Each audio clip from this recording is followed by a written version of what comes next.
ہم نے رب کے حکموں کو توڑا، ہم نے پرواہ ہی نہیں کی. ہم سمجھے دنیا میں آئے ہیں تو ہماری دنیا ہے، آوارہ ہوں، خواہشات نفس کے مطابق زندگی گزاریں، آنکھیں بے حیائی میں لگی رہیں، سوچیں آوارگی میں لگی رہیں، کان نغمے سنتے رہے، زبان جھوٹ بکتی رہی، ظلم و جبر کا بازار گرم رکھا، عصمت عزتیں پامال کرتا رہا، لوگوں کا مال لوٹتا رہا، حق غصب کرتا رہا، کلیجی اور دل چیرتا رہا، لوگوں کو زخمی کرتا رہا، لوگوں کے جذبات سے کھیلتا رہا. پرواہ نہیں کی کہ یہ دنیا ہے، امتحان گاہ ہے، چند دنوں کے لیے آئے ہیں، اللہ کے حضور پیش ہونا ہے، عملوں کا حساب ہونا ہے.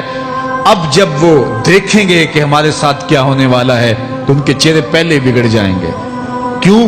وہ گمان کریں گے کہ ان کی ریڑھ کی ہڈی توڑ دی جائے گی. ایسے عذاب آئیں گے جس طرح کسی کی ریڑھ کی ہڈی ٹوٹ جائے تو اس کا چہرہ شگفتہ گلاب تو نہیں ہوتا، اس کا چہرہ جو ہے وہ تو کس قدر مرجھایا ہوا ہوتا ہے. تو اللہ ارشاد فرماتا ہے اس طرح ان کے چہرے ہوں گے. ابھی عذاب آیا نہیں ہے لیکن چہرے پہلے اترے ہوئے ہوں گے، اور جب عذاب کی بھٹی میں ڈالے جائیں گے، اللہ اکبر. اور وہ سخت عذاب، حضور نے جبریل امین سے پوچھا مجھے جہنم کے عذابوں کا ذکر سناؤ. عرض کی حضور سب سے ہلکے عذاب کی کہانی سناتا ہوں، اور وہ یہ کہ جہنمی کے پاؤں میں آگ کا جوتا رکھا جائے گا، باقی پورا بدن اس کا سلامت ہوگا. یہ سب سے ہلکے عذاب کی کیفیت ہے. اب پاؤں میں آگ کا جوتا ہوگا، حدت، گرمی، شدت اتنی ہوگی کہ دماغ پگھل کے ناک اور کانوں کے راستے سے باہر آ جائے گا. پاؤں میں رکھے ہوئے جوتے کی گرمی دماغ کو ایسے چڑھے گی کہ وہ پگھل جائے گا اور ناک اور کانوں کے راستے سے باہر آ جائے گا. تو اللہ کے عذاب کے خوف سے چہرے بگڑ جائیں گے، حالت سلامت نہیں رہے گی. یہ بات ذہن میں رکھیں کہ اللہ جس کو جہنم میں ڈالے گا اس کو اس صورت میں نہیں ڈالے گا. یہ محمدی صورت ہے، یہ شکل اس کی چھین لی جائے گی اور اس کی شکل بڑی کر دی جائے گی. اس کا ایک ایک دانت احد پہاڑ جتنا ہوگا. احد پہاڑ کا پھیلاؤ 15 کلومیٹر پہ ہے. 15 کلومیٹر کا ایک دانت اور 32 دانت کتنے ہوں گے تو منہ کتنا بڑا ہوگا. اس کو اتنا بڑا اس لیے کیا جائے گا تاکہ وہ عذاب کی تکلیف زیادہ سہے. 70 گز موٹی کھال ہوگی اور کھال جل جائے گی تو اللہ قرآن میں فرماتا ہے ہم نئی کھال دے دیں گے تاکہ عذاب کی تکلیف اس کو گوارا کرنی پڑے.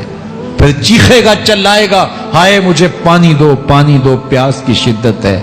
70 سال تک تو اس کی کوئی آواز ہی نہیں سنے گا. 70 سال کے بعد داروغہ جہنم چیخ کر کہے گا کیا مانگتا ہے؟ وہ بولے گا مجھے پانی چاہیے. کہا جائے گا تو بے بھی ملتا ہے پانی. پھر داروغہ جہنم اسے پانی دے گا، کوکا کولا کی بوتل دے گا یا پیپسی تھما دے گا یا منرل واٹر کی بوتل دے گا؟ نہیں، قرآن بتاتا ہے اسے مائے حمیم دیا جائے گا، کھولتا ہوا پانی. اور وہ اتنا گرم ہوگا جب پینے کے لیے چہرے کے قریب کرے گا اس سے اٹھتی ہوئی بھاپ کی وجہ سے چہرے کی کھال ادھڑ کے اس کے اندر گر پڑے گی، لیکن اس کے باوجود اس کو پینا پڑے گا. اللہ فرماتا ہے یہ دنیا ہی سب کچھ نہیں ہے، سمجھ لیا یہی سب کچھ ہے، آخرت کو بھول گئے. صبح اٹھے کام پہ چلے گئے، شام آئے آوارگی میں چلے گئے، صدائیں آتی رہی حی علی الصلاۃ حی علی الفلاح، کوئی پرواہ نہیں کی. نہ پیشانیوں نے سجدے کیے، نہ سوچوں میں پاکیزگی آئی. زندگی یوں گزار کے چلے گئے. ایسے نہیں، کہا ایک وہ ہوں گے جن کے چہرے شگفتہ گلاب ہوں گے، ایک وہ ہوں گے جن کے چہرے بگڑے ہوئے ہوں گے. اللہ اکبر. کلا اذا بلغت التراقی. یہ تو قیامت کا منظر ہے نا، قیامت سے قبل بھی ایک منظر ہے. اللہ اس منظر کو بھی بیان کر رہا ہے. کلا اذا بلغت التراقی. ہاں جب جان گلے کو پہنچ جائے گی. اے انسان تیرے اوپر وہ گھڑی بھی آنے والی ہے، وہ وقت بھی آنے والا ہے جب سانس اس ہنسلی میں اٹک جائے گا، جب سینے سے بھی سانس اوپر چلی گئی. اب ڈاکٹر بھی لا علاج قرار دے رہے ہیں کہ اب علاج نہیں رہا ہے، جان بس اب نکلنا چاہ رہی ہے. اور کہا جائے گا کوئی جھاڑ پھونک والا بلاؤ. اب ڈاکٹروں نے تو جواب دے دیا، اب سانس اٹک گئی گلے میں، چند لمحوں کی مہمان ہے. اب ڈاکٹروں نے کہا اب ہماری جانب سے لا علاج ہو گیا، اب لے جاؤ اس کو گھر یا وینٹیلیٹر پہ ڈال دیتے ہیں اس کو. بس اب ہماری جانب سے کوئی اس کا علاج نہیں ہے. اب گھر والے روتے ہیں, کہتے ہیں کوئی جھاڑ پھونک والا لاؤ, کوئی دم والا لاؤ, شاید وہ کوئی دم کرے تو اس کی جان میں جان آ جائے. ڈاکٹروں نے تو لا علاج قرار دے دیا. وَظَنَّ عَنَّهُ الْفِرَاقُ. اللہ فرماتا ہے یہ تو جھاڑ پھونک والے کو ڈھونڈ رہے ہیں, لیکن جس کی سانس یہاں اٹکی ہے وہ سمجھ گیا ہے اب موت آ گئی ہے. اس کو یقین ہو گیا ہے کہ اب موت کے لمحے آ گئے ہیں, اب میں بچ نہیں پاؤں گا. اب آنکھیں تاڑے لگی ہوئی ہیں. وَالْتَفَّتِ السَّاقُ بِالسَّاقِ. پنڈلی پہ پنڈلی چڑھ رہی ہے. جب موت آ جاتی ہے تو پھر پنڈلی سے پنڈلی لپٹ جاتی ہے, اس کو پھر جدا کرتے ہیں اور جدا کر کے دونوں انگوٹھے باندھ دیتے ہیں تاکہ پنڈلی کے اوپر پنڈلی نہ چڑھے. اللہ وہ منظر بیان کرتا ہے, صاحب یہ وقت آنے والا ہے جب دونوں انگوٹھے باندھ دیے جائیں گے, جب ناک میں روئی ٹھونس دی جائے گی, جب چٹے لباس میں کفن دیا جائے گا, جب غسال کے سامنے بے بس پڑے ہوں گے, وہ چاہے یہ بازو اٹھائے چاہے یہ بازو اٹھائے, گرم پانی ڈالے یا سرد پانی ڈالے, جب بس پڑے ہوئے ہوں گے جو ہے وہ غسل دینے والوں کے, اور ناک میں روئی ہوگی اور دونوں انگوٹھے آپس میں بندھے ہوں گے. یہ محل, یہ ماڑی, یہ کوٹھیاں, یہ بنگلے جس کو سویر شام لگ کے حلال حرام کی تمیز کیے بغیر بنایا تھا, غوث اعظم رضی اللہ تعالیٰ عنہ بولے مکان بنا رہا ہے, بسیں گے اور حساب تو جا کے دے گا. اور یہ تو ایک رات بھی تجھے اس گھر کے اندر نہیں رکھیں گے کہ چلو ایک رات مہمان رکھ لیں. کہتے ہیں نہیں نہیں, مہمانوں نے بھی جانا ہے تو جلدی کرو, اس کو سپرد کراؤ. وہ تو تیرا لباس بھی پھاڑ کے اتاریں گے, خود غسل دینے کے لیے تیار بھی نہیں ہے. تجھ سے خوف آنے لگا ہے. جاندی واری ڈرونا بنے ہوتے, ہاتھ نہ لاندے ڈر دے, جنہ لئی تو پاپ کمائے اج کتھے نہیں تیرے کر دے. آج تو وہ تیرے ساتھ تجھے غسل دینے کے لیے آمادہ نہیں ہے. وَالْتَفَّتِ السَّاقُ بِالسَّاقِ. جب پنڈلی پہ پنڈلی چڑھنے لگ جائے گی, إِلَىٰ رَبِّكَ يَوْمَئِذٍ الْمَسَاقُ. اس دن تیرے رب کی طرف ہی لوٹ کے جانا ہے. فَلَا صَدَّقَ وَلَا صَلَّىٰ. اس نے نہ تو سچ مانا اور نہ نماز پڑھی. وَلَٰكِنْ كَذَّبَ وَتَوَلَّىٰ. ہاں جھٹلایا اور منہ پھیر کے چل پڑا. ثُمَّ ذَهَبَ إِلَىٰ أَهْلِهِ يَتَمَطَّىٰ. پھر اپنے گھر کو اکڑتا ہوا چلا. اولا لک فاولا ثم اولا لک فاولا. تیری خرابی آ پہنچی, ہاں تیری خرابی آ پہنچی. ایحسب الانسان ان یترک سدی. انسان دنیا میں یہ گمان کرتا ہے اس کو سدا چھوڑ دیا جائے گا. سدا عربی میں ایسے اونٹ کو کہتے ہیں جس کی مہار کسی کے ہاتھ میں نہ ہو. شترے بے مہار, جہاں مرضی جس گھاٹ سے چاہے پانی پیے, جہاں سے مرضی چارہ لے, تو شترے بے مہار کو کہتے ہیں سدا. تو یہ انسان بھی گمان کرتا ہے کہ میں بھی سدا ہوں, مجھے کوئی کیوں پوچھے, میرے جذبات پہ کوئی کیوں قدغن لگائے, مجھے کیوں روکے کوئی. بالخصوص جوانی کے ایام کے اندر جوان کو بڑا ہوتا ہے کہ کوئی مجھے کیوں, وہ تو ماں باپ کے کہنے میں بھی نہیں آنا چاہتا. وہ کہتا ہے کیوں مجھے روکتے ہیں, میری جوانی ہے, میرے جذبات ہیں, مجھے آزادی سے جینے دو, کیوں میرے راستے میں رکاوٹ بنتے ہو, میں سدا ہوں. اللہ فرماتا ہے نہیں, ایک اونٹ تو سدا ہو سکتا ہے جس کو میں نے اشرف المخلوقات بنایا ہے, اس کو تو سدا نہیں چھوڑوں گا, اس کو تو پابند بناؤں گا حکام کا. اب وہ کہتا ہے کہ نہیں نہیں, یہ کیسے دوبارہ اٹھائے جائیں گے. اب دوبارہ وہی بات پھر آ گئی. الم یک نطفۃ من منی یمنا. اللہ فرماتا ہے ایک بوند تھی نا, پانی کا ایک قطرہ تھا جو رحم مادر میں رکھا گیا. ثم کان علقہ. پھر وہ پانی کا قطرہ لوتھڑا بنا. فخلق فسوی. پھر اللہ نے اسے پیدا فرمایا اور پھر ٹھیک ہموار کیا. فجعل منہ الزوجین الذکر والانثی. پھر اس سے وہ جوڑ بنائے, کوئی مرد بنایا کوئی عورت بنائی.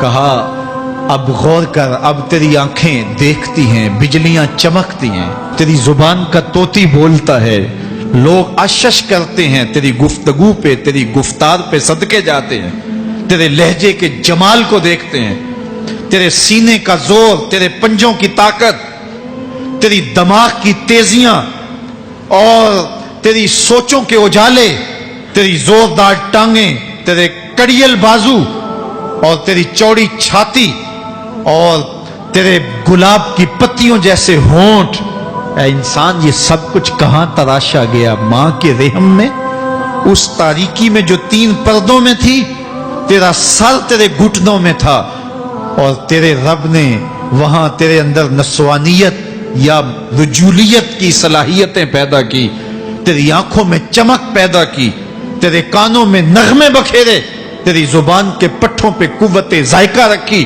تجھے بولنے کی صلاحیت دی، تیرے پنجوں میں زور رکھا۔ آج تو مفتی شہر ہے، آج تو علامۃ الدہر ہے، آج تو قاضی القضات ہے، آج تو منسٹر ہے، آج تو وزیر اعظم ہے، آج تو پہلوان ہے، آج تو شہزادہ ہے، آج تو بادشاہ ہے، آج تو زوراور ہے، آج تیری طاقت کے کیا کہنے؟ آج شیروں کو تو نچا لیتا ہے، ہاتھیوں کو تو بٹھا لیتا ہے، آج تو بڑا زوراور گھڑ سوار ہے، آج تیری طاقت کے کیا کہنے؟ تو کشتی کرتا ہے، زمانہ دیکھنے آتا ہے، آج تیری طاقت کے شوہرے ہیں، تیری عظمت کے تنتنے ہیں، لیکن انسان تو ایک ناپاک قطرہ تھا اور رحم مادر میں تھا۔ تیرے اندر یہ رنگ کس نے بھرے؟ تیرے کانوں میں نغمے کس نے رکھے؟ تجھے دماغ کی قوتیں کس نے دی؟ زبان کو بولنا کس نے سکھایا؟ آنکھوں میں توانائیاں کس نے رکھی؟ تیری زبان کا طوطی بولتا ہے، یہ سلیقے کس نے دیے؟ پھر اللہ فرمایا، کتنا زوردار بیان ہے، الیس ذالک بقادر علی ان یحیی الموتى، جو ماں کے پیٹ میں ایک نطفے کو ایک خوبصورت انسان بنا سکتا ہے، ہڈیوں کو جوڑ کے دوبارہ انسان نہیں بنا سکتا؟ کیا وہ دوبارہ تجھے کھڑا نہیں کر سکتا اپنے سامنے پیش ہونے کے لیے، جس کے حکموں کو تو نے توڑا ہے، جس کے فرامین کا تو نے مذاق اڑایا ہے؟ کیا وہ اتنا ہی بے بس ہے کہ اپنے حضور تجھے جو ہے وہ کھڑا ہی نہیں کر سکتا ہے؟ جس رب نے تجھے ماں کے شکم میں شکل دی، حضرت شیخ فرید الدین عطار بولتے ہیں، سانے کستی سلاتی می شود، ایسا کاریگر ہے مٹی سے بادشاہ بنا ڈالتا ہے۔ اس نے مٹی سے دارا و سکندر بنائے، اس نے مٹی سے جو ہے وہ رستم و سہراب بنائے، اس نے مٹی سے کیا کیا بنا دیا جو مٹی سے بادشاہ بنا سکتا ہے، جو نطفہ رحم مادر سے جو ہے وہ شکل اور صورت اور رنگ اور جمال بنا دیتا ہے۔ تیری صورت نکھرتی ہے، تیرے ہونٹ گلابی ہیں اور تیری نرگسی آنکھیں ہیں، تیرے ریشمی بال ہیں اور تیری خوبصورت رنگت ہے، تو چال چلتا ہے تو لگتا ہے قیامت چل رہی ہے، تیرا قد رانا جو ہے وہ صنوبر کو شرماتا ہے، تیری گفتار کے تنتنے ہیں۔ جس نے اتنی خوبصورت شکل ماں کے رحم میں بنائی، کیا وہ ہڈیوں کو جوڑ کے دوبارہ انسان نہیں بنا سکتا؟ وہ دوبارہ انسان بنائے گا اور پھر تجھے اپنے حضور کھڑا کرے گا۔ اور ایک حدیث میں آتا ہے، اللہ بندے کو اپنے حضور کھڑا کرنے کے بعد اپنے سامنے سے ہٹنے نہیں دے گا جب تک 5 سوال نہیں پوچھ لے گا۔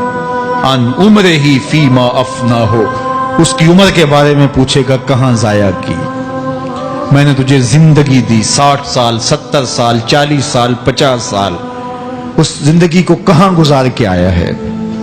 ان شباب ہی فیما ابلا ہو، اس کی جوانی کے بارے میں پوچھا جائے گا، جوانی کہاں گزار کے آیا ہے؟ مجنو تو نہیں بنا رہا، خواہشات کا اسیر تو نہیں ہو گیا، دیوانوں کی طرح زندگی تو نہیں گزار کے آ گیا؟ تیری جوانی کسی چوک میں تو نہیں گزری، تیری جوانی آوارگی میں تو نہیں گزری، ساری رات سوشل میڈیا کے اوپر گندگی اور غلاظتیں تو نہیں دیکھتا رہا؟ تیری زندگی گزری کہاں ہے؟ تیری جوانی گزری کہاں ہے؟ اگر کوئی جواب نہ ہوا تو پھر کیا جواب دے گا؟ اور وہ کتنا خوش نصیب ہوگا جو کہے گا، مالک میری جوانی سجدوں میں گزری، میری جوانی قیام میں گزری، میری جوانی رکوع میں گزری۔ میرے حضور فرماتے ہیں، سبعۃ یظلھم اللہ فی ظلہ یوم لا ظل الا ظلہ، 7 اشخاص ایسے ہیں قیامت کے دن جب کوئی سایہ نہیں ہوگا، اللہ ان 7 کو اپنے عرش کا سایہ دے گا۔ ان میں سے دوسرا شخص میرے حضور نے بیان فرمایا، وشاب نشأ فی عبادت اللہ، وہ جوان جس کی جوانی اللہ کی عبادت میں گزری۔ جوانوں، اپنی زندگی کو مالک کی دہلیز پہ لے آؤ۔ جوانی وہی ہے جو مالک کی چوکھٹ پہ گزرے۔ اپنے دل کا تعلق جوڑو، عشق کرنا ہے تو پھر آمنہ کے لال سے کرو۔ محبت کا رشتہ ان سے جوڑو، تعلق کا ربط ان سے قائم کرو، جوانی کو دین کی راہ پہ ڈالو۔ اللہ اکبر۔ سنو میرے حضور کا فرمان، انا حبیب اللہ، میں اللہ کا حبیب ہوں۔ پھر فرمایا الشاب التائب حبیب اللہ، جو جوانی میں توبہ کرے وہ بھی اللہ کا حبیب ہے۔ آؤ اللہ کے حبیب بن جاؤ، اللہ کے حبیب بن جاؤ، اللہ کے حبیب بن جاؤ، اللہ کے محبوب بن جاؤ۔